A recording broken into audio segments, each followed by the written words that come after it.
حضرت بابا فریدالدین مسعود گنج شکر بابا صاحب رحمتullah علیہ فرماتے ہیں کہ ایک نیک نوجوان تھا، دن کو روزہ رکھتا، رات کو نماز پڑھتا، پر اللہ سے ڈرتا پھر بھی بہت ہی زیادہ تھا، بڑا ہی ڈرتا تھا۔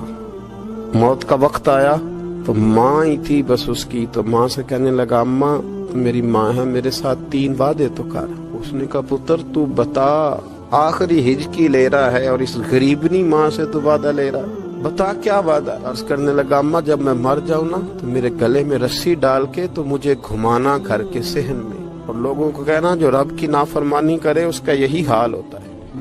یہ اعلان کرنا جو اللہ کے نافرمان ہوں ان کا یہی اشر کیا جانا چاہیے۔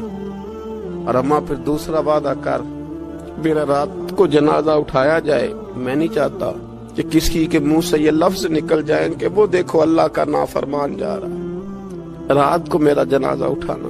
اور اماں تیسرا میرے ساتھ وعدہ کر کہ لوگ مجھے دفن کر کے آ جائیں گے تو میری قبر پہ چلی جائے گی۔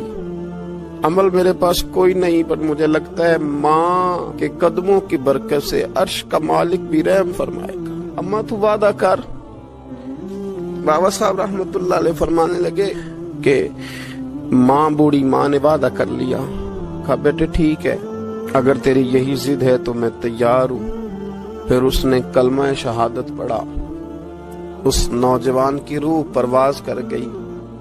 بوڑھی ماں نے رسی منگائی تو وَلِمَنْ خَافَ مَقَامَ رَبِّهِ جَنَّتَانِ، جو ڈر جائے، اس نے تو کہا تھا نا کہ رسی ڈال کے گھمانا اور کہنا یہ اللہ کا نافرمان ہے، اس کا یہی اشر ہونا چاہیے تھا۔ لیکن جب ماں گلے میں رسی ڈالنے لگی تو گھر کے ہر کونے سے آواز آنے لگی خبردار یہ رب کا دوست ہے، اللہ کے دوستوں کے ساتھ اس طرح کا معاملہ نہ کیا جائے، اسے چھوڑ دیا جائے۔ اور کہا تمہیں کچھ بھی اور کرنے کی ضرورت نہیں ہے، یہ تو رب کا دوست ہے اور رب کی بارگاہ میں حاضر ہو گیا۔ کوئی بندہ کہے گا کہ یہ تو ایک بابا فرید کا سنایا ہوا واقعہ ہے، سنیے بخاری میں حدیث ہے، نبی پاک صلی اللہ علیہ وسلم نے فرمایا، حضرت ابو ہریرہ رضی اللہ تعالیٰ عنہ راوی ہیں، حضور فرماتے ایک شخص مرنے لگا تو اپنے بچوں سے کہنے لگا کہ میں جب مر جاؤں تو مجھے جلا دینا، اور پھر میرے جلے ہوئے وجود کو پیس دینا، پھر مجھے ہوا میں اڑا دینا۔ پتر مجھے اڑا دینا، مجھے بڑا ڈر لگتا ہے، اگر رب نے مجھ سے حساب پوچھا تو میں قابل نہیں ہوں، اڑا دینا مجھے ہواؤں میں، اگر اس نے مجھ سے حساب لیا تو بڑا سخت حساب لے گا۔ حضور فرماتے ہیں بخاری میں موجود ہے، اس کے بچوں نے اسی طرح کیا، اس کے مرنے کے بعد اسے جلایا، ہوا میں اڑا دیا۔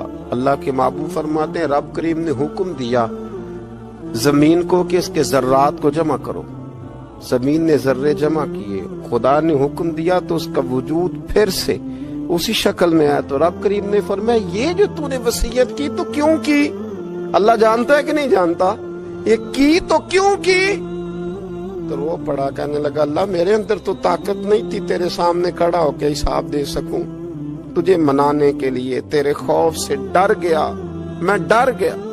اگرچہ ہمارے بزرگوں نے لکھا ہے کہ آج یہ وصیت کرنا اس رنگ میں یہ طرز اختیار کرنا درست نہیں، لیکن آپ غور فرمائیے کہ نبی پاک علیہ السلام فرماتے ہیں جب اس نے کہا نا اللہ تجھ سے ڈر کے یہ کیا، تو رب کریم نے فرمایا جا پھر میں نے تیری مغفرت کر دی، کیونکہ اللہ کو پتا تھا یہ دل سے بات کر رہا ہے۔